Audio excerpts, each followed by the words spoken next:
जय शिवराय मित्रांनो.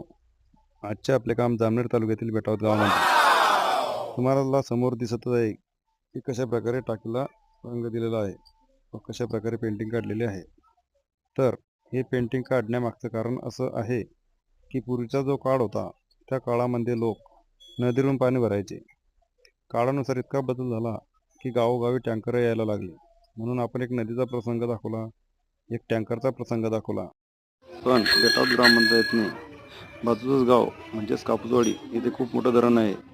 तेथून बेटावत गावासाठी पाईपलाईन केली व गावातील पाण्याचा दुष्काळ दूर केला.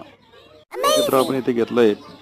टाकी दाखवली पाण्याची व आता अक्षरशः गावामध्ये आरोग्य पाणी सुद्धा मिळते. पण आपल्या सर्वांना अजूनही एक विनंती आहे की पाणी हे खूप जपून वापरा, नाही तर परत तशी परिस्थिती येऊ शकते. तुम्हाला व्हिडिओ आवडला असेल तर कमेंट करून नक्की कळवा.